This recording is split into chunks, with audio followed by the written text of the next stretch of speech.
I'm Gary Witt, and I'd like to talk to you this time about how marketing psychology can help you design messages that are going to give you a competitive advantage over the competition that you have for whatever it is that you're selling.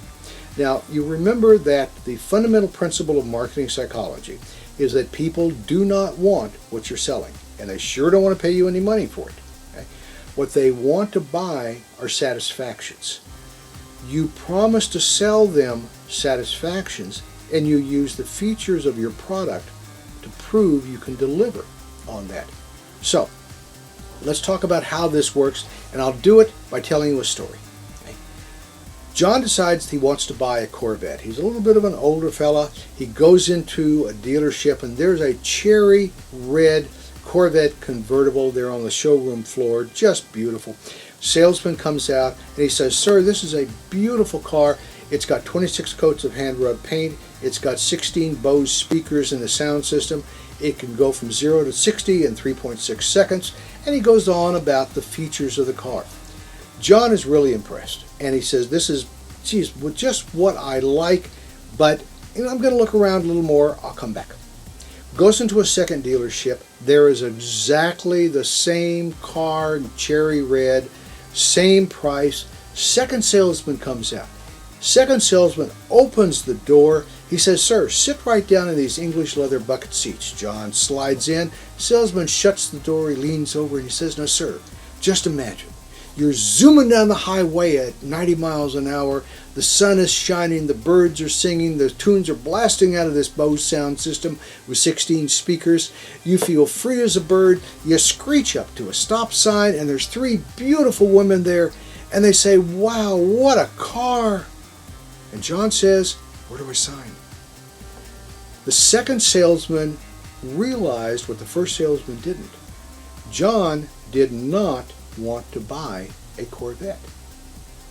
What John wanted, the satisfactions John wanted, is John wanted to go fast and look cool. That's what he was buying. The Corvette is nothing more than a springboard for giving him that. So the second salesman stimulated these desires in John, the satisfactions that he needed, that he wanted to buy, and then he used the car and the appearance of the car and so on to prove that this Corvette could deliver. So the second salesman got the sale, and he got all of the money. The first salesman got zip. And yet, think about it. What is the difference in the overall value between salesman 1 and salesman 2? About this much. This is the magic inch. It's the inch that separates the guy who gets the sale from the one who doesn't get the sale. And that magic inch is provided by marketing psychology. Because in marketing psychology, you understand what are the emotional benefits, the emotional satisfactions that the product is going to deliver. People buy on the basis of anticipated emotional and logical satisfactions. Now, last part. John buys the car, drives it home, pulls up in the driveway. Mary comes out and says, "John, why did you buy that car?" Is John going to look at her and say, "Honey, I wanted to go fast and look cool"? No, he's not going to say that at all. John is going to give her a logical reason for an emotional buy. John is going to say, "Honey, I needed reliable transportation to get to work." We all like to think of ourselves as making logical choices. But underneath it all, the train is usually driven more by emotion than by logic. We buy on the basis of emotion, we justify it on the basis of logic.